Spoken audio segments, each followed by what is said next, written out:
Shalom kakak, om, tante, opa, oma. Dalam program live ini kita akan belajar Alkitab lebih dalam lagi dengan menggunakan bahasa yang lebih santai. Semua bisa bertanya lewat kolom komentar. Dan jika ada yang ingin butuh bantuan doanya juga bisa dituliskan di kolom komentar yang ada di bawah ini, mau yang ada di YouTube maupun yang ada di Facebook. Juga mohon dukungannya dengan like, subscribe, dan tekan tanda loncengnya. Jika ada yang ingin mendukung lewat dana, bisa diserahkan lewat nomor rekening yang tersedia di kolom deskripsi. Dan lebih dari segalanya, dukungan doanya ya, agar program ini bisa menjadi berkat bagi banyak orang dan akhirnya menyenangkan hati Tuhan. Oh iya, acara ini akan menemani kita semua di setiap malamnya ya. Selamat mengikuti, Tuhan Yesus memberkati. Tuhan, ini tugas kami. Beri keberanian bagi kami. Shalom semuanya, kembali bersama dalam Deep Talk with Pase. Dan pada kesempatan pada malam hari ini kita akan lanjutkan tadarusan Alkitab kita. Kita akan masuk Ibrani pasal yang ke-12 ya.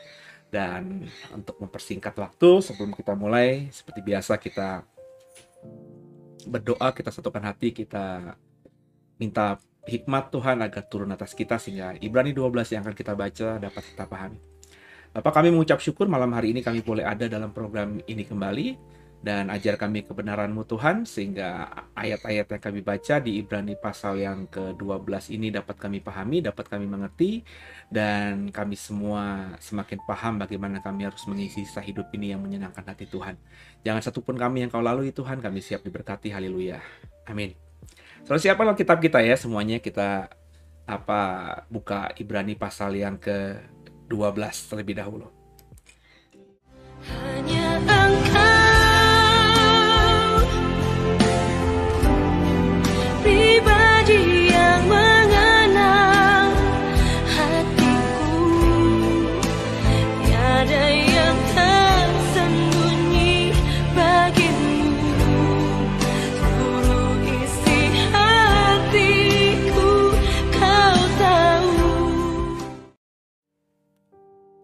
Ya, kita sudah sampai di Ibrani pasal yang ke-12 dan sama-sama ya kita baca ayatnya. Semoga bisa selesai pada malam hari ini, Ibrani pasal 12. Demikian firman Tuhan ayat 1. Perikopnya nasihat supaya bertekun dalam iman. Seperti kita tahu, kemarin kita sudah selesai pasal 11, itu bicara mengenai saksi iman, ya bahasa saya pahlawan iman, dan sekarang pasal 12-nya nasihat supaya bertekun terus dalam iman, ya. Karena kita mempunyai banyak saksi, bagaikan awan yang mengelilingi kita, marilah kita menanggalkan semua beban dan dosa yang begitu merintangi kita dan berlomba dengan tekun dalam perlombaan yang diwajibkan bagi kita. Jadi, ya, ini ada saksi banyak katanya ya, seperti awan di sekeliling kita, maka kita harus lepaskan dosa itu ya, tidak tinggal lagi dalam dosa, supaya nggak ada yang merintangi kita, supaya kita bisa bertekun dan dalam perlombaan yang memang diwajibkan bagi kita, perlombaan iman itu ya. 12. Marilah kita melakukannya dengan mata yang tertuju kepada Yesus, yang memimpin kita dalam iman dan yang membawa iman kita itu kepada kesempurnaan, yang dengan mengabaikan kehinaan tekun memikul salib ganti sukacita yang disediakan bagi Dia, yang sekarang duduk di sebelah kanan tahta Allah. Ya, jadi supaya kita bisa bertekun dalam iman, intinya kita harus fokus pada Tuhan ya, jadikan Yesus batu penjuru kita ya. Jadi orientasi kita harus tertuju ke sana. Jadi supaya kita nggak distract, supaya kita nggak teralihkan dan lain sebagainya. Ayat 3. Ingatlah selalu akan Dia yang tekun menanggung bantahan yang sehebat itu terhadap dirinya dari pihak-pihak orang-orang yang berdosa, supaya jangan kamu menjadi lemah dan putus asa. Ya, jadi diingatkan oleh penulis surat Ibrani bahwa kita harus selalu mengingat Tuhan yang meskipun dia di fitnah, dia dizolimi ya, dianiaya, dia bertahan ya dengan apa yang menjadi tujuannya, yakni menebus dosa kita dengan mati di atas kayu salib. Makanya kalau kita orientasinya ke sana, kata ya penulis Ibrani, kita jangan lengah gitu ya. Jangan menjadi lemah dan putus asa ya, harus terus kuat juga karena Tuhan sudah lebih dahulu mengerjakannya ya. Sehingga semua yang dialaminya, bantahan, fitnahan, bulian, dan lain sebagainya, bahkan perlakuan yang melanggar hak asasi manusia sekalipun ya dia terima aja ya. Jadi kalau kita ukurannya itu ya kita harus siap juga untuk menanggung semua itu saudara ya, karena iman kita kepadanya. Ya, dalam pergumulan kamu melawan dosa, kamu belum sampai mencucurkan darah. Kita belum sampai kok mencucurkan darah ya. Dan sudah lupakah kamu akan nasihat yang berbicara kepada kamu seperti kepada anak-anak? Hai anakku, janganlah anggap enteng didikan Tuhan, dan janganlah putus asa apabila engkau diperingatkannya. Karena Tuhan menghajar orang yang dikasihinya, dan Ia menyesah orang yang diakuinya sebagai anak. Perhatikan baik-baik saudara ya, ayat yang ke-5 tadi ya. Hai anakku, janganlah engkau anggap enteng didikan Tuhan, janganlah putus asa apabila engkau diperingatkannya.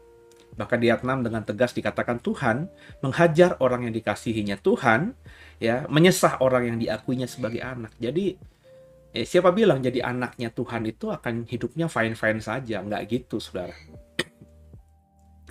Baca ayat 6 tadi, apakah ayat 6 ini bukan firman Tuhan ya? Jadi yang berkata bahwa sebagai anak Tuhan kita akan hidup benar-benar seperti raja begitu ya, tidak mengalami apa-apa gitu ya. Itu sesuatu yang sangat tidak alkitabiah. Kita harus siap ya dihajar oleh Tuhan ya. Karena Dia dikatakan akan menghajar orang yang dikasihinya ya. Kalau orang yang tidak dikasihnya itu bukan dihajar tapi dihukum saudara. Kita tidak dihukum tapi dihajar. Dihajar dalam tensi supaya kita dibentuk ya. Jadi kayak orang tua yang benar gitu ya, kalau mendidik anak kan ya, kalau anak salah dihajar, tapi bukan penghukuman, bukan seperti dia memperlakukan orang lain yang nggak ada hubungan darah dengan dia, mungkin dia bisa semena-mena. Tapi kalau sama anak sendiri kan ingin agar anak itu semakin baik ya, semakin bertanggung jawab, maka dididik dengan keras mungkin ya. Dikatakan juga di ayat 6 tadi, bahkan Tuhan menyesah ya orang-orang yang diakuinya sebagai anak. Jadi sebagai anak kita akan mengalami pembentukan dari Bapa kita, karena Bapa kita ingin kita anaknya jadi pribadi yang luar biasa. Bahkan kalau kita ngomong analoginya orang tua itu kepengen anaknya lebih hebat daripada dirinya, kan bukankah begitu ya? Jadi konsep seperti ini, pemahaman seperti ini ya harus kita siapkan dalam diri kita ya. Jadi kalau kita nanti mengalami tadi ya hajaran, sesahan tentu sesuatu yang tidak enak, ya kita introspeksi diri dulu ya. Ini terjadi karena kebodohan kita, karena dosa kita sehingga kita dihukum, atau karena kita sudah hidup benar dan Tuhan sedang menghajar kita, mendidik kita lebih lagi menjadi pribadi yang excellent, yang sempurna. Nah, ini harus bijaksana. Jangan dikit-dikit nanti juga ketika kita mengalami kesusahan hidup, terus kita bilang kita dianiaya, ya. Kita dibentuk sama Tuhan karena kita anaknya Tuhan. Sekaligus juga sebaliknya, jangan dikit-dikit kita ketika mengalami masalah gitu, terus kita bilang wah kita dihukum sama Tuhan. Loh, kalau kita sudah benar hidupnya, kan makanya saya selalu berkata introspeksi diri, uji dirimu dengan benar. Kalau kita sudah benar, maka nggak ada tuh penghukuman lagi untuk kita. Tapi kita tidak berarti akan terus berada di padang rumput yang hijau. Kita pasti akan lewat padang gurun juga. Kayak kan, selama lewat padang gurun itu Tuhan menghajar kita ya, menganiaya kita, menyesah kita ya. Tanda kutip ya, itu semuanya tanda kutip ya. Untuk apa? Untuk membentuk kita menjadi pribadi yang kuat menghadapi segala masalah dalam hidup di dunia ini. Lanjut, ayat 7. Jika kamu harus menanggung ganjaran, Allah memperlakukan kamu seperti anak. Di manakah terdapat anak yang tidak dihajar oleh ayahnya? Ya. Tapi jikalau kamu bebas dari ganjaran yang harus diderita setiap orang, maka kamu bukanlah anak, tapi anak-anak gampang. Ya, kalau orang-orang di dunia saja dihajar sama orang tuanya, masakan kita tidak dihajar oleh orang tua kita supaya kita jadi pribadi yang lebih baik? Kalau tidak ya dimanja saja, kau akan jadi anak-anak gampangan. Anak-anak gampang tuh anak-anak yang manja, anak-anak akhirnya untuk hidup menghidupi dirinya sendiri aja udah nggak bisa. Dikit-dikit nyerah, dikit-dikit angkat tangan ya. Kerjanya maunya yang enak-enak aja ya, nggak mau susah, nggak mau bergulat untuk menjadi pribadi yang lebih baik gitu ya, nggak mau usaha dan lain sebagainya. Ayat 9. Selanjutnya, dari ayah kita yang sebenarnya kita beroleh ganjaran dan mereka kita hormati, kalau demikian bukankah kita harus lebih taat kepada Bapa segala roh supaya kita boleh hidup? Sebab mereka mendidik kita dalam waktu yang pendek, sesuai dengan apa yang mereka anggap baik. Tapi Dia menghajar kita untuk kebaikan kita, supaya kita beroleh bagian dalam kekudusannya.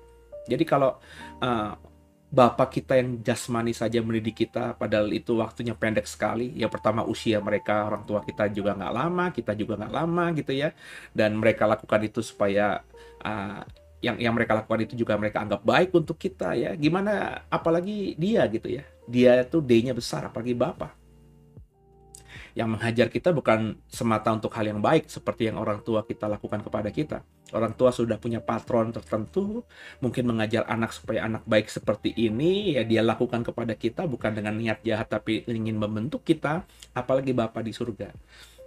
Ya, yang bukan saja menghajar kita untuk kebaikan tapi juga untuk menguduskan kita ya, supaya kita dapat bagian dalam kekudusannya kelak. Ya saya tiba-tiba teringat dengan gaya style gitu saudara ya. Ya kalau sekarang saya tidak, meskipun saya keras dengan anak-anak saya, tapi tidak sekeras orang tua saya dulu gitu ya. Saya nggak pernah menghajar anak saya dengan sapu lidi gitu ya, dengan rotan gitu ya, dengan kemoceng. Nakut-nakutin iya, tapi mukulin sekuat tenaga tuh nggak pernah. Saya nggak pernah pakai. Nah, bapak saya tentara dulu pakai sabuk tentara gitu, nggak pernah saudara ya. Tapi beliau almarhum melakukan itu kepada saya karena memang konteksnya seperti itu. Ya di zaman itu oke saja ya.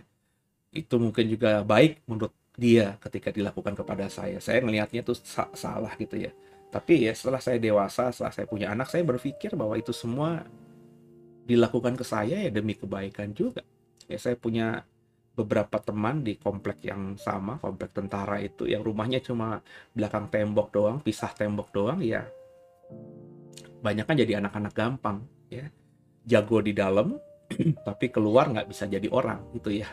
Karena hidupnya ya dimanja lah ya, tidak diajar dengan keras, terlalu lembek gitu ya. Dan ini terjadi ya. Ada beberapa teman yang dulu saya ngiri sama mereka karena nggak pernah dibentak-bentak, nggak pernah disabet gitu ya. Kayaknya enak aja gitu hidup mereka ya. Tapi setelah saya ya seumur ini, dan mereka tentu ada yang lebih tua dan lebih muda ya, beda 11-12 dengan saya melihat kok ya mereka masih tinggal di komplek yang sama, dan no jobs gitu ya, nggak tahu, cuma ngobrol-ngobrol doang, saya nggak tahu hidupnya juga bagaimana ya. Ya intinya ya santai-santai saja gitu ya, tinggal di rumah yang sama ya, bahkan satu rumah itu ya, ke adik kakak masih kumpul di situ padahal usianya sudah ada yang lebih tua dari saya. Itu yang bagi saya, ya saya bersyukur akhirnya orang tua saya mendidik saya seperti itu, dan saya terapkan ke anak, tapi bukan dengan style bapak saya lagi ya. Saya keras tetap, tapi tidak main tangan, tidak main barang-barang untuk dipukulkan, tapi tetap keras gitu ya. Kenapa? Karena saya ingin anak saya jauh lebih baik lagi daripada anak-anak lainnya yang mungkin hari-hari ini tidak pernah dimarahin ya, tidak pernah dianggap salah oleh orang tuanya, selalu diiya-iyakan gitu ya. Tampaknya pendidikannya benar gitu ya. Coba kita lihat saja nanti ke depannya, apakah anak-anak yang seperti ini itu anak-anak yang memang kuat menghadapi dunia yang jahat itu ya. Saya termasuk orang yang moderat gitu ya, berusaha untuk objektif dalam berpikir ya, berusaha untuk objektif juga dalam menilai dan mengambil keputusan. Saya rasa nggak semua anak itu ya bisa kita ajak ngobrol dan mereka paham. Ada kalanya kita keras, tapi sebaliknya juga nggak harus kita selalu keras. Kadang-kadang harus ada momen kita harus ngajak ngobrol anak, dan itu harus kita combine supaya anak kita juga baik ya.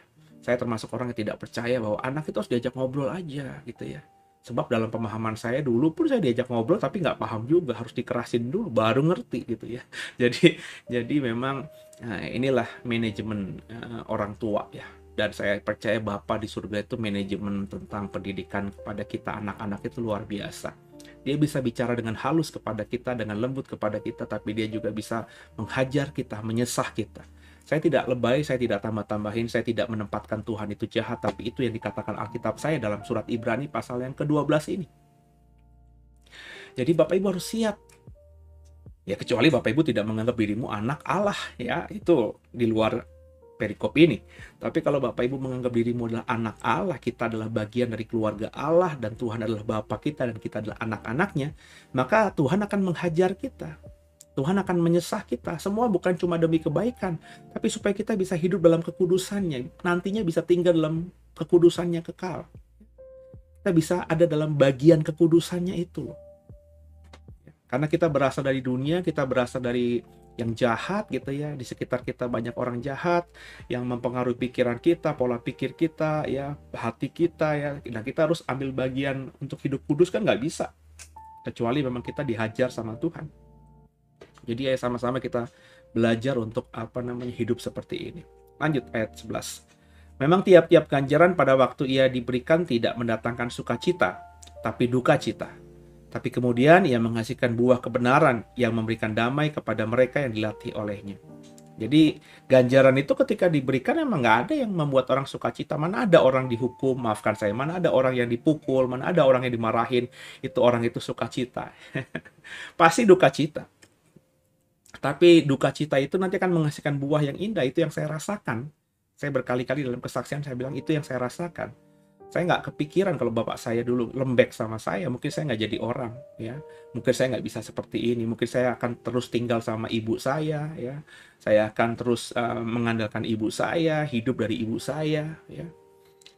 Seperti banyak orang-orang yang saya bilang di dekat-dekat rumah saya yang ada di komplek rumah bapak ibu saya gitu, yang hidup mungkin dari orang tuanya, dari pensiunan orang tuanya, karena saya tahu mereka nggak kerja, saya tahu mereka tidak berpenghasilan gitu ya, tinggalnya juga di situ di rumah keluarga gitu ya, berarti kan memang mereka mungkin nggak beranikah keluar dan lain sebagainya. Jadi yang saya mau katakan dalam pengalaman hidup saya ya, ganjaran atau hukuman atau pembentukan atau sesahan dalam bahasa surat Ibrani pasal 12 ini itu memang duka cita semuanya. Nggak ada orang yang diganjar itu, orang yang sedang dihajar itu, orang yang ketawa-ketawa, pasti akan duka cita. Kadang-kadang kesel, marah ya. Tapi percayalah itu akan mendatangkan damai sejahtera. Tuhan ketika membentuk kita juga mungkin kita berada di situasi yang nggak enak. Kok Tuhan begini, kok Tuhan jahat ya, seolah-olah kita tinggalkan kita, kok Tuhan nggak tolong kita ya. Tapi perhatikan baik-baik, kalau itu bukan karena dosa ya pasti akan ada waktunya Tuhan. Itu hanya pembentukan Tuhan kepada kita. Kecuali memang Bapak Ibu masuk lewat lembah kekelaman itu karena dosa. Loh, kalau karena dosa, kalau nggak didasari, nggak disadari dosanya, nggak minta ampun sama Tuhan, nggak bertobat dengan sungguh, ya terus aja dalam lembah kekelaman. Makanya tadi kita harus jujur, kita harus bisa menilai diri kita ini dengan benar, ya.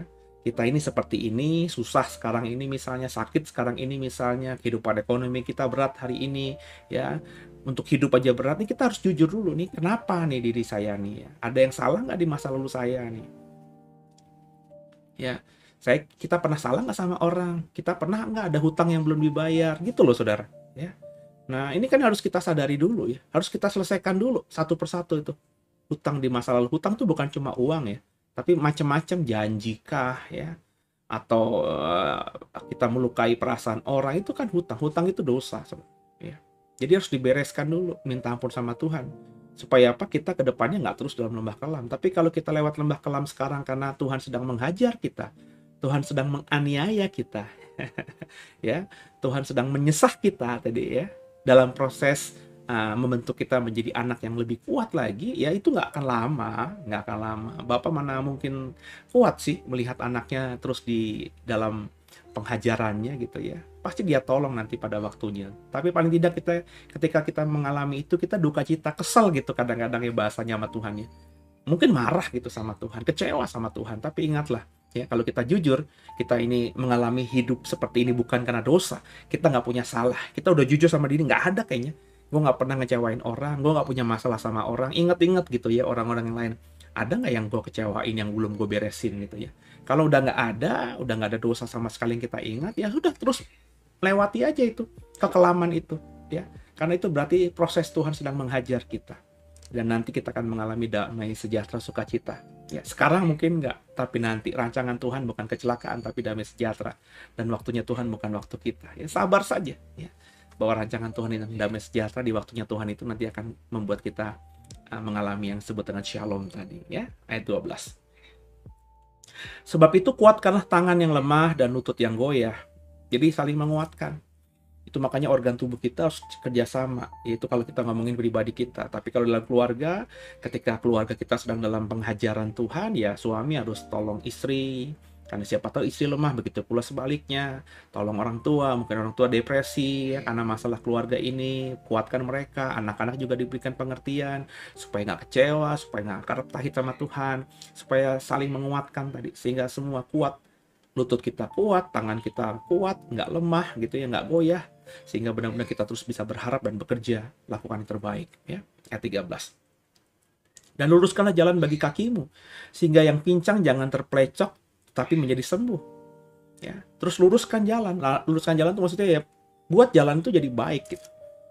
Rencanakan hidupmu ke depan itu dengan lebih baik ya. Atur ya, bikin rancangan hidup ya. Jangan hidup tuh nggak punya rencana gitu ya. Ya, hidup tuh ngandelin orang doang, ngandelin perintah orang gitu. Nggak boleh begitu Bapak Ibu ya. Sampai kapan orang yang mungkin kita hormati itu terus memberitahu kita harus ke kiri ke kanan? Karena usia manusia ada waktunya juga. Maksud saya kalau ini orang tua kita, ini suami kita, ini istri kita, ini guru kita, ini pendeta kita, ini gembala kita, sampai kapan mereka bisa hidup menemani kita? Jadi kita harus belajar untuk ngambil keputusan sendiri, untuk membuka jalan buat kita sendiri, supaya jalan kita ke depan tuh bersih. Membuka jalan tuh seperti orang kalau mau ke gunung gitu ya, terus kita lewat jalan yang baru, maka dia harus bawa sabit mungkin ya, harus bawa pacul mungkin untuk menyabit semua dahan-dahan yang menghalangi langkah itu ya. Mungkin harus kuat tenaganya untuk memindahkan batu-batu sehingga jalan setapak yang akan dilewati itu menjadi jalan yang enak ya. Dan itu memang harus membutuhkan effort, butuh kerja ya. Jangan jadi orang yang gampang hanya disuruh-suruh doang, nggak ada punya inisiatif. Berkali-kali saya bilang, harus punya inisiatif dalam hidup. Harus punya kreativitas dalam hidup. Lakukanlah segala sesuatu seperti untuk Tuhan, ya. Harus seperti itu, ya.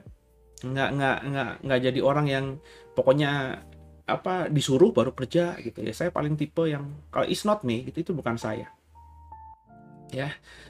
Saya sejak awal ya, sejak bahkan masih dalam di organisasi gereja besar, saya belum jadi gembala, saya bukan orang yang tipe-tipenya harus kalau disuruh dulu gitu. Saya berinisiatif, meskipun mungkin kadang-kadang inisiatif saya itu dianggap saya salah gitu, atau akhirnya dianggap saya mengambil pelayanan orang lain gitu ya. Padahal bukan itu niat saya. Saya tahu ada yang kurang baik di sini, ya kenapa meskipun itu bukan job desk saya bukan tipe orang yang diemin aja gitu. Biarin aja nanti dia yang salahin. Enggak. Kalau emang itu saya rasa saya bisa benahi dan saya punya kemampuan untuk benahi, ya kenapa enggak gitu. Toh kita sedang melakukan pelayanan untuk Tuhan. Memang dalam prakteknya ya ada orang yang akhirnya nggak suka dengan apa yang saya kerjakan. Tapi sekali lagi saya nggak peduli gitu. Kenapa? Karena saya kerjakan untuk Tuhan. Selama saya niatnya benar, mungkin orang itu nanti ada waktunya akan memfitnah saya seperti yang juga akhirnya saya alami, saudara. jadi saya ngomong ini karena di masa lalu saya sudah ngalamin itu. Ya, akhirnya saya difitnah, saya dikeluarkan dalam sebuah gereja gitu ya. Pelayanan saya yang bagus tiba-tiba zero gitu ya. Itu saya alami, tapi saya nggak peduli gitu. Kenapa? Karena saya merasa bahwa apa yang saya kerjakan itu nggak ada yang salah. Saya melakukan pekerjaan itu bukan untuk membuat orang lain kehilangan pelayanan, untuk kehilangan pekerjaan, bukan. Lu nggak kerjain itu, padahal itu job desk-nya kamu gitu ya. Itu hal yang sederhana, ya, nggak dikerjakan. Kalau ada gembala, ada pemimpin gereja yang datang baru lu kerjakan seolah-olah lu jadi kepo gitu ya. Kalau saya enggak, ya meskipun nggak diperhatikan dan itu bukan kerjaan saya, job desk saya. Jadi kalau dikerjakan pun bukan pujian ke saya, kan pujiannya ke orang itu, kan saya kerjain aja. Tadi ada mata Tuhan yang selalu bilang, mata Tuhan melihat apa yang kita perbuat. Itu saya imani terus sampai hari ini. Sampai hari ini. Ya. Saya ini karena posisi saya gembala aja, akhirnya saya harus membagi peran tadi. Ya. Karena kalau saya terus yang ngambil inisiatif, saya harus yang bekerja, saya harus yang terus bertindak, ya saya pikir juga nanti nggak ada orang yang bisa meneruskan pelayanan ini. Ya. Jadi sekarang ini ada bagian saya ambil inisiatif sendiri, tapi ada bagian saya kalau memang sudah ada orang yang siap bertanggung jawab, saya kasih perintah A, B, C, D, kerjain A, B, C, D, A, B, C, D, sampai nantinya mereka bisa autopilot sendiri. Entah kapan ya. Kalau ngomongin hari ini nggak ada yang autopilot di tempat kami, semuanya masih saya arahkan. Ya sambil berharap aja nanti ada yang autopilot, nggak perlu disuruh ngerjain, nggak perlu dapat perintah ngerjain. Karena mereka sampai bisa begitu karena sudah sampai level saya mau melayani. Nah kalau melayani itu melayani dengan tulus ya seperti untuk Tuhan, maka tadi nggak perlu dapat informasi atau perintah apapun dari orang yang hierarkinya di atas atau saya sebagai gembala, ya pasti jalan dengan sendirinya ya. Jadi ya sabar saudara, sabar ya. Nah kalau sampai belum titik itu ya saya harus terus bekerja, ya saya akan terus bekerja. Tapi one day lah, saya percaya nanti ada one day saya nggak akan terlibat lagi dengan hal-hal yang praktis yang sehari-hari ya.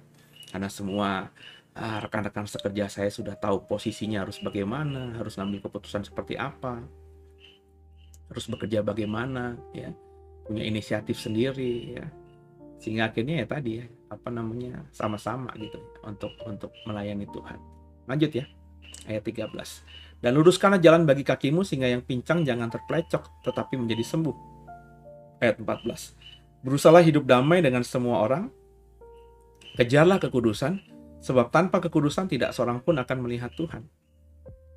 Ya ini kalimat yang luar biasa. Hidup damai dengan semua orang, kejarlah kekudusan. Jadi kekudusan itu harus dikejar.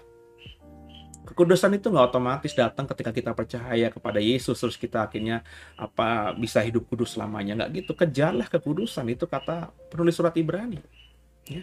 Jadi kita harus berusaha untuk bisa hidup kudus. Ada kemauan kita, tentu nanti akan menjadi lebih sempurna ketika kita minta pertolongan Roh Kudus yang memampukan kita.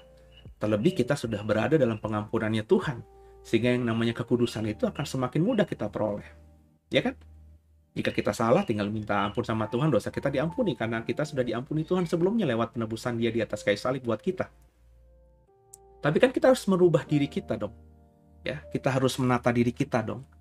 Kita harus menjadikan diri kita ini diri yang semakin indah di mata Tuhan dong. Dan itu bagian kita, bukan bagiannya Tuhan. Kalau saudara nggak mau, ya nggak akan bisa. Saya termasuk orang yang tidak sepakat dengan banyak hamba Tuhan yang mengatakan bahwa kita nanti akan dikuduskan Tuhan dengan sendirinya gitu. Enggak. Itu ada effort, ada usaha, ada mau dibentuk, ada mau juga membentuk siapa? Diri sendiri, dibentuk oleh siapa? Oleh Tuhan. Ya. Dan itu nanti proses, saudara, proses. Yang paling bisa menilai ya diri kita sendiri dan juga orang di sekitar kita yang memperhatikan kita. Bukan jemaat, karena jemaat belum tentu kenal kita 24 jam kan. Tapi orang terdekat kita. Yang bisa merasakan paling tidak. Ada berkat mengalir dari kita, mereka diberkati karena kita dan lain sebagainya. gitu saudara ya. Lanjut. Jagalah supaya jangan ada seorang pun menjauhkan diri dari kasih karunia Allah, ya. Agar jangan tumbuh akar yang pahit yang menimbulkan kerusuhan dan yang mencemarkan banyak orang. Dihubungkan dengan ayat 14 tadi, tanpa kekudusan tidak seorang pun bisa melihat Allah, ya. Jadi memang kita harus terus, kalau mau melihat Allah itu kan bukan cuma melihat Allah mata demi mata atau muka demi muka, tapi juga merasakan berkat anugerahnya Tuhan itu kan. Bisa merasakan syekinah glory hadirat Tuhan itu kan, ya. Maka itu kita harus mengarahkan diri kita dengan sungguh. Menjauhkan diri dari kasih karunia akan membuat kita ya semakin jauh dari Tuhan, ya. Ya, kalau kita jauh dari Tuhan, ya nanti akan tumbuh yang namanya akar pahit, ya. Berusaha untuk menimbulkan kerusuhan, mencemarkan banyak orang. Itu akar pahit, itu kanker, saudara. Ya. Jadi jauhkan dirimu dari akar pahit, maka buang jauh-jauh akar pahit itu. Orang yang akar pahit itu orang yang nggak bisa diomongin sama orang. Orang yang nggak mau dengar orang, merasa dirinya udah paling benar aja gitu. Sehingga nasihat nggak pernah diterimanya, ya. Firman Tuhan kalau seolah-olah nyerang dia langsung ngambek. Itu banyak kan orang model-model begitu. Yang hari-hari gini banyak, ya, termasuk mungkin juga koreksi juga buat diri saya sendiri. Kadang-kadang kita yang pengkhotbah ini bisa mengkhotbahkan, bisa nasihatin orang, tapi dinasihatin orang nggak mau gitu. Banyak level hamba Tuhan tuh masih model begitu, saudara. Ya, jadi nggak mau dengar nasihat gitu ya, nggak mau dengar masukan. Padahal nasihat dan masukan itu bisa jadi baik. Kadang merasa dirinya sudah hebat dan lain sebagainya. Itu makanya banyak hamba Tuhan mungkin nggak mau dengar khotbah dari pendeta lain gitu. Kalau saya justru malah hampir saya selalu dengar khotbah dari hamba-hamba Tuhan lain. Apalagi sekarang dengan digital, dengan YouTube, saya bisa dapat khotbah atau dengar khotbah dari banyak pendeta, ya. Pendeta di dalam, yang di luar, yang berbahasa Inggris, kecuali yang berbahasa Urdu, saya nggak tahu sebenarnya. Tapi kalau berbahasa Inggris masih bisa lah, saya tangkap dikit-dikit. Ya, paling nggak pesannya saya dapatkan, dan saya masih sering mendengarkan itu. Ya, bahkan nyaris setiap hari mungkin. Ambil waktu untuk dengarkan firman Tuhan, karena saya merasa bahwa kalau pendeta itu khotbah kayak apapun ya saya bisa terima, ya. Saya nggak menjadi orang yang lebih hebat gitu ya, saya terima. Kalau memang itu untuk mengkoreksi saya, ya saya aminin. Toh saya juga yakin mereka tidak kenal saya. Ya, jadi mereka nggak mungkin nyerang saya secara pribadi, wong mereka nggak kenal saya gitu kan ya. Jadi saya terima. Jadi sama-sama kita bertumbuh gitu ya. Ayat yang berikutnya, saudara. Ayat 16. Janganlah ada orang yang menjadi cabul atau yang mempunyai nafsu yang rendah seperti Esau yang menjual hak kesulungannya untuk sepiring makanan.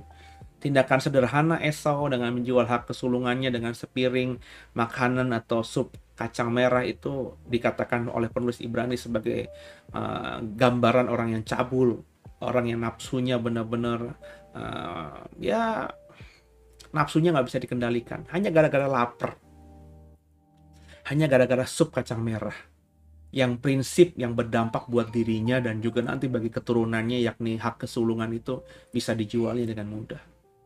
Hanya urusan perut, hanya urusan bibir, hanya urusan kedagingan. Nah, ini kan gambaran Esau, itu kan gambaran kita semuanya, saudara. Ya, yang gampang hanya gara-gara masalah duniawi, masalah kedagingan, itu mengabaikan hal yang prinsip kebenaran.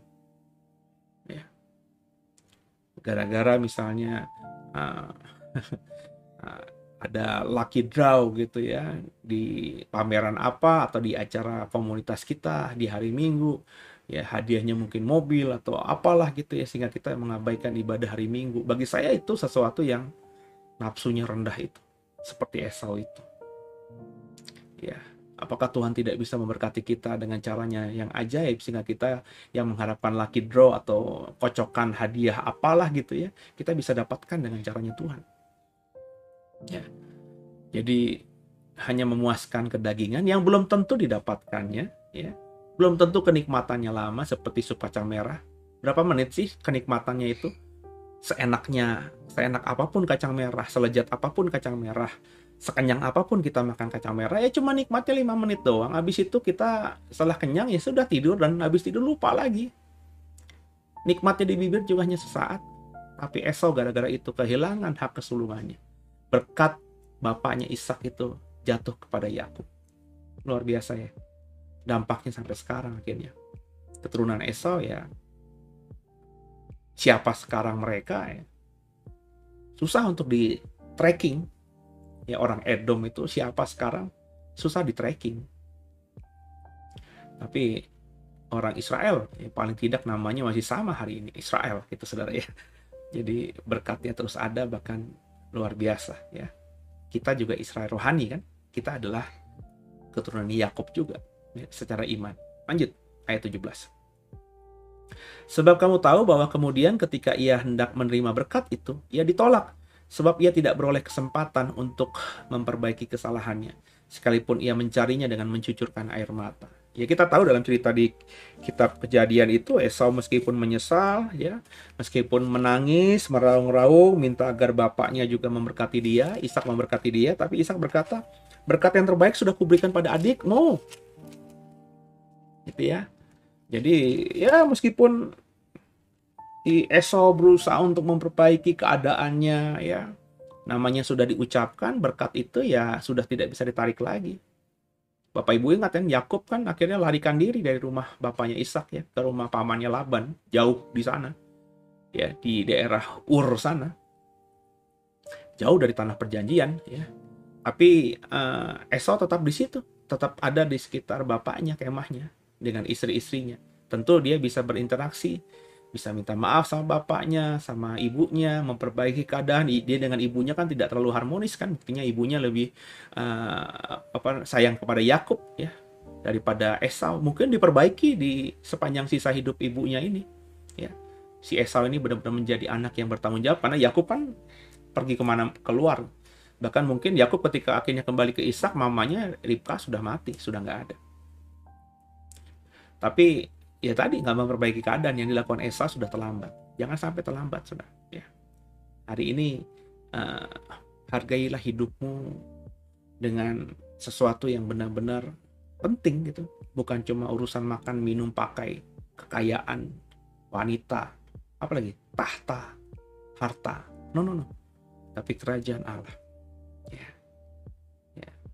Saya sedang mengerjakan ini dan Tuhan tahu, saudara. Saya nggak perlu ngomong keluar apa, Tuhan sedang melihat apa yang saya kerjakan, yang sedang saya sampaikan kepada saudara ini. Ya. Saya berusaha hari-hari ini, ya, sedang memprioritaskan mana yang penting untuk kerajaan surga dampaknya, mana yang hanya untuk sebatas kenikmatan daging, kemewahan hidup, dan lain sebagainya. Saya sedang bergumul dengan hal itu, dan sampai detik ini kalau saya jujur terhadap diri saya masih on the track. Karena saya lebih memperhatikan suara hati daripada kedagingan saya. Suara hati saya percaya Tuhan yang sudah bicara terus kepada saya. Bagaimana saudara hari-hari ini? Lanjut ya, perikopnya tanggung jawab yang berat. Ayat yang ke-18, coba kita baca ya sama-sama saya ya saudara ya. Di dalam ayat yang ke-18, sama-sama 3, 1 ya. Sebab kamu tidak datang sebagai gunung, kamu tidak datang kepada gunung yang dapat disentuh dan api yang menyala-nyala, kepada kekelaman, kegelapan, dan angin badai, kepada bunyi sangkakala dan bunyi suara yang membuat mereka yang mendengarnya memohon, supaya jangan lagi berbicara kepada mereka. Sebab mereka tidak tahan mendengar perintah ini. Bahkan jika binatang pun yang menyentuh gunung, ia harus dilempari dengan batu. Dan sangat mengerikan pemandangan itu. Sehingga Musa berkata, aku sangat ketakutan dan sangat gemetar. Penulis surat Ibrani kembali dengan style pemahaman Judaismenya, menghubungkan tadi semua tadi ya tentang kita harus punya prioritas yang benar ya, jangan anggap remeh seperti Esau menganggap remeh hak kesulungan dengan semata-mata kepuasan sesaat soal sup kacang merah. Itu dihubungkan dengan Musa ya, yang dikatakan tadi ya, jangan sampai nanti kayak orang Israel ya. Mereka udah memohon, mereka sudah mendengar ya. Padahal Tuhan itu bicara luar biasa di atas Sinai itu. Bahkan dikatakan di ayat 20, binatang yang naik ke gunung itu pun akan mati dilempari batu karena penuh kekudusan Tuhan. Ya. Semua orang Israel melihat itu, tapi ya mengabaikannya. Ya. Keluar dari Sinai, lepas dari Sinai, mereka sama sekali melupakan bahwa Tuhan begitu dahsyatnya sudah memerintahkan mereka dan berkata kepada mereka lewat hambanya Musa. Itu satu. Dan sangat mengerikan pemandangan itu sehingga Musa berkata, aku sangat ketakutan dan sangat gemetar. Musa, jangan dipikir pas naik di Gunung Sinai itu dia ketawa ketiwi dan bangga. Enggak, dia ketakutan. Dia gemetar karena dia masuk ke area kekudusan Tuhan. Kalau kita membaca, kita ngebayangin pakai imajinasi kita, hari itu di puncak Gunung Sinai ketika Musa naik ke atas bertemu dengan Tuhan, ada guntur, ada kilat, ada hujan badai mungkin, ada angin topan mungkin, ada api. Itu jadi satu, sehingga tempat itu memang menurut daging sangat tempat yang sangat tempat yang membuat takut, sehingga orang Israel pun tidak berani. Nggak ada yang berani nemenin Musa ke atas. Mereka yang bilang, kamu saja. Pokoknya kami percaya apa yang kamu dengar, nanti kami percaya apa yang kamu katakan. Nggak ada yang berani. Mereka mau jauh-jauh karena mengerikannya tempat itu. Musa pun juga demikian. Ayat 22. Tapi kamu sudah datang ke Bukit Sion, ke kota Allah yang hidup, Yerusalem surgawi, dan kepada beribu-ribu malaikat, suatu kumpulan yang meriah. Dan kepada jemaat anak-anak sulung yang namanya terdaftar di surga, dan kepada Allah yang menghakimi semua orang, dan kepada roh-roh orang-orang benar yang telah menjadi sempurna. Kita sudah datang ke Bukit Sion, ya, ke tempat Allah yang kudus, ke tempat semua orang yang hebat-hebat, makhluk surgawi itu, kepada Allah, ya, dan kepada Yesus pengantara perjanjian baru, dan kepada darah pemercikan yang berbicara lebih kuat daripada darah Habel. Kita tahu, kita sudah ngebahas di pasal-pasal sebelumnya, kata penulis Ibrani, Habel karena imannya di pasal 11 itu darahnya berteriak kepada Tuhan. Ya. Dan darah Yesus lebih kuat daripada darahnya Habel. Kalau darahnya Habel saja bisa berbicara, ya, berteriak gitu ya, apalagi darah Yesus, ya. Jagalah supaya, ayat 5, supaya kamu jangan menolak Dia yang berfirman. Sebab jikalau mereka yang menolak Dia yang menyampaikan firman Allah di bumi tidak luput, apalagi kita, jika kita berpaling dari Dia yang berbicara di surga. Jadi ini menarik nih, ya. Kita nggak boleh, kata penulis Ibrani, untuk menolak Dia, atau mengabaikan Dia, atau tidak menerima Dia, atau menganggap angin lalu semua perkataan firman Tuhan itu. Kenapa ya? Sebab kalau orang-orang yang menjadi alatnya Tuhan, nabi-nabi kah, rasul-rasul, atau sekarang pendeta, pengkhotbah, penginjil, yang menyampaikan firman Tuhan di bumi saja, nggak luput dari hukuman Tuhan kalau memang salah, bahkan bisa ditolak Tuhan, apalagi ya, saudara, maafkan saya, umat awam yang berpaling dari Tuhan. Jadi di sini tuh nggak ada yang spesial di mata Tuhan. Saudara saja yang membedakan ini yang spesial, ini yang nggak spesial. Mana yang pakai telur, mana yang nggak pakai telur. Ya. Mana yang pendeta, mana yang jemaat. Itu kan dikotomi yang dibuat oleh manusia.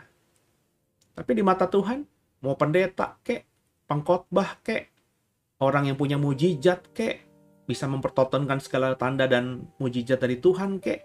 Kalau dia menolak Tuhan, ya, dia benar-benar nggak hidup dalam Tuhan, dia menggunakan semua karunia Tuhan itu untuk kemuliaan bagi dirinya sendiri, itu akan ditolak Tuhan nantinya. Nggak pandang bulu. Meskipun ini orang hebat banget, ditolak Tuhan. Alkitab yang mengatakan, surat Ibrani yang mengatakan. Maka kalau orang-orang yang sudah punya jasa, tanda kutip ya, mempertobatkan orang, membuat orang bertobat kepada Tuhan, membuat surga bersorak-sorai, ya kan? Tapi kalau dia akhirnya di akhir hidupnya menolak Tuhan, atau benar-benar sepanjang hidupnya terus dia ternyata munafik, apa yang ditampilkannya kepada jemaat dengan apa yang sebenarnya dirinya dia, itu berbeda jauh. Ini orang ini akan ditolak Tuhan. Apalagi orang-orang yang maafkan saya ya, yang nggak serius lah dalam Kristennya, nggak pernah baca Alkitab dengan sungguh, nggak pernah datang ke gereja karena kehausan, nggak pernah menyembah Tuhan dengan hati, nggak pernah mau tulus untuk mendengarkan firman Tuhan. Kan banyak kan? Nah, orang-orang yang seperti ini, ya pasti ditolak Tuhan lah. Jadi kita belajar sebenarnya dari Ibrani pasal yang ke-12 ini. Dalam sekali ayat-ayat ini. Ya. Dibaca ulang lagi nanti habis saya selesai ini. Karena saya percaya ini firman yang kuat sekali. Di sini kita diajar bahwa nggak bisa jadi orang Kristen gampangan itu. Anak-anak gampang itu. Kita akan dihajar. Kita akan disesah. Luar biasa ya saudara. Lanjut ya.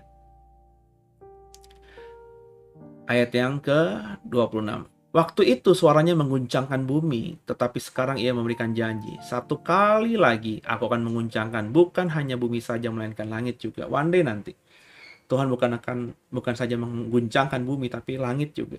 Sekali saja. Ya nanti di akhir zaman. Baca kitab Wahyu. Kita sudah tadarusan kitab Wahyu kan? Bahwa langit nanti akan diguncangkan Tuhan. Dan dampaknya terhadap bumi. Maka sekaligus bumi akan mengalami goncangan juga. Ayat 27. Ungkapan satu kali lagi menunjuk kepada perubahan pada apa yang dapat diguncangkan. Karena ia dijadikan supaya tinggal tetap apa yang tidak tergoncangkan. Tapi karena kita menerima kerajaan yang tidak tergoncangkan, marilah kita mengucap syukur dan beribadah kepada Allah menurut cara yang berkenan kepadanya, dengan hormat dan takut. Sebab Allah kita adalah api yang menghanguskan. Jadi kita diminta untuk benar-benar menjadi pribadi yang bisa mengucap syukur dan beribadah kepada Tuhan dengan cara yang berkenan kepadanya. Apa itu? Dengan hormat dan takut. Sebab Allah kita adalah Allah api yang menghanguskan. Allah adalah api yang menghanguskan. Allah adalah pribadi yang gak pandang bulu. Siapapun dia. Kalau orang ini tidak mau hidup sesuai dengan apa yang Tuhan sudah tetapkan, akan dihancurkan, akan dihanguskan. Ya. Jadi kita belajar hari ini bahwa di ayat-ayat terakhir penulis surat Ibrani di pasal 12 ini mengatakan bahwa Tuhan akan mengguncangkan satu kali lagi baik langit maupun bumi. Ya. Semuanya akan diguncangkan kecuali satu yang tak terguncangkan. Maka tinggallah pada apa yang tidak terguncangkan. Kalau kita baca 27. Apa yang tidak terguncangkan itu? Kristus. Karyanya, apa yang dia sudah lakukan, penebusan yang dia sudah berikan itu gak akan terguncangkan. Maka sebaiknya di situ kita bernaung. Sebaiknya di situ kita tinggal. Sebaiknya di situ kita menetap. Sebaiknya di situ kita hidup, saudara. Jadi pesan pada malam hari ini lewat Ibrani pasal 12 kembali ditekankan bahwa kita jadi Kristen bukan jadi Kristen biasa, jangan jadi orang Kristen gampangan. Not only Christian, but everybody, because everybody can be Christian. Semua orang bisa menjadi Kristen. Apa susahnya? Tinggal mau dibaptis, tinggal ngaku bertobat, tercatat sebagai satu member gereja dan sah menjadi seorang Kristen. Tapi Tuhan tuh bukan legalitas begitu. Ya. Oh, kalau orang itu sudah jadi member, sudah dibaptis di gereja tertentu, maka otomatis Kristen. Tuhan nggak legalitasnya begitu. Ya. Legalitas Tuhan tuh nggak sama dengan pemikiran kita. Tuhan tuh bukan lihat paper, bukan lihat apapun juga, tapi lihatnya hati. Di mana hatimu berada, disitulah hidupmu berada. Kan begitu. Jadi, sama-sama kita belajar saudara, untuk bisa punya pemahaman yang sama, mana yang tidak terguncangkan itu. Terus kita berpaut di sana saja. Ya. Jangan kemana-mana. Hiduplah dengan iman yang benar itu. Jangan jadi orang Kristen yang gampang digoncangkan oleh apapun juga. Jangan jadi orang Kristen juga yang cengeng. Bapak itu akan menyesah anaknya. Bapak itu akan menghajar umatnya. Bukan untuk mencelakakan, itu bukan dalam bentuk hukuman, tapi dalam bentuk pembentukan diri kita, karakter kita. Makanya tadi saudara, berkali-kali kalau Bapak Ibu udah ikuti dari tadarusan Alkitab kita, kitab yang pertama di Injil Lukas, saya sudah berkata jujur, introspeksi diri. Jujur, introspeksi diri itu kunci. Saya ulangi lagi. Nah, untuk bisa memahami ayat firman Tuhan ini, jujur sama diri kita sendiri. Ya. Kalau kita merasa diri kita sudah berusaha untuk hidup benar, ya sudah, santai saja. Karena kita sudah on the track. Tapi gimana on the track, Pak? Orang saya masih mengalami hidup yang susah. Loh, kalau kita sudah hidup benar, terus kita masih mengalami hidup yang susah. Susah itu macam-macam ya. sakit lah, ekonomi kah, hubungan keluarga lah. Pokoknya masih dalam situasi yang belum damai, belum aman, belum tenang, belum sejahtera itu loh. Ya. Tapi kalau kita ngerasa kita sudah jujur sejujurnya sama diri sendiri, bahwa kita ini nggak ada lagi salah, nggak ada lagi hutang gitu ya. Hutang itu bukan uang lagi ya, hutang itu segala-galanya. Hutang itu dosa. Kalau kita sudah merasa tidak punya dosa, tidak punya hutang lagi, ya sudah tinggal tunggu aja, lewati itu aja. Itu proses pembentukan kita. Tuhan izinkan lewati padang gurun supaya Tuhan juga membentuk kita, supaya kita juga sadar bagaimana kita harus bersikap di padang gurun itu. Soal makan, minum, pakai pasti Tuhan pelihara kan. Tapi perhatikan, meskipun terpelihara, tapi kalau kurang ajar, yakinnya mati juga di padang gurun. Nggak masuk ke tanah perjanjian. Jadi ada bagian kita hari ini, di malam hari ini, diingatkan bahwa jadilah orang yang benar-benar memahami Tuhan dengan sungguh, memiliki iman yang benar, iman yang tak tergoyahkan itu. Ibrani pasal 12 ini memberkati saya, luar biasa. Bagaimana dengan saudara? Semoga kita diberkati, semoga kita paham, dan kita menjadi pribadi yang jauh lebih indah lagi nantinya. Haleluya. Banggaku punya Bapa sepertimu, yang tak pernah meninggalkanku. Ya, senang. Akhirnya selesai juga Ibrani pasal 12. Dan seperti saya bilang ketika masuk di surat Ibrani, ini surat yang dalam sekali. Di awal-awal surat Ibrani saya bilang saya kesulitan untuk memahaminya. Karena memang bahasanya itu kental sekali dengan pemahaman orang-orang Judaism. Ya, harus punya pemahaman perjanjian lama yang cukup kuat untuk bisa mengerti surat Ibrani ini. Dan apa yang saya mampu, saya sudah bagikan dari apa yang saya pahami dari ayat-ayat yang kita baca. Tentu kedalamannya, mutiaranya masih banyak yang tertinggal. Saudara harus gali sendiri, saudara harus hidupi sendiri, cari sendiri, saudara. Ya, saya pun nanti selepas program tadarusan ini akan terus mendalami surat Ibrani secara pribadi. Ada banyak kebenaran yang saya percaya saya pun belum mendapatkannya, dan saya rindu mendapatkannya. Maka harus digumuli dengan lebih lagi. Karena saya percaya kalau kita punya waktu, mau punya waktu, ya waktu itu kan kita yang siapin. Punya waktu apa tidak punya waktu kan tinggal kita yang memanage saja. Ya, kalau kita benar-benar mau diberkati, maka masa akan Tuhan menutup itu, harta karun atau mutiara itu dengan lumpur, dengan tanah. Pasti nanti ketika kita gali, kita akan diizinkan Tuhan ketemu. Begitu saudara ya. Ya semoga kita semua sampai di titik itu, dan setiap kita akhirnya di sisa hidup ini benar-benar indah di mata Tuhan. Tundukkan kepala, kita doa. Makasih Tuhan buat malam hari ini, buat Ibrani pasal 12 yang kami baca. Kami percaya semua yang kami dapatkan ini Roh Kudus tolong untuk bisa bukan cuma kami pahami, tapi juga kami lakukan dalam keseharian hidup kami. Ampuni salah dosa kami, Yesus Kristus adalah Tuhan Juru Selamat kami hidup, dan ke dalam tangan-Mu lah kami serahkan tubuh, jiwa, dan roh kami. Haleluya. Amin. Saudara terus dukung program ini, terus bawa dalam doa, dan terus bersama-sama saya ya. Kita belajar, kita renungkan firman Tuhan siang dan malam. Paling tidak setiap hari, setiap malam kita ketemu. Sampai nanti mungkin ya entah saya duluan, entah saudara duluan, entah sama-sama nantinya ya. Kita selesaikan hidup di bumi ini untuk dibawa masuk dalam kehidupan kekal di surga bersamanya. Haleluya. Itulah kerinduanku, semoga menjadi kerinduanmu juga. Tuhan Yesus memberkati semuanya. Selamat malam, selamat istirahat. Sampai besok.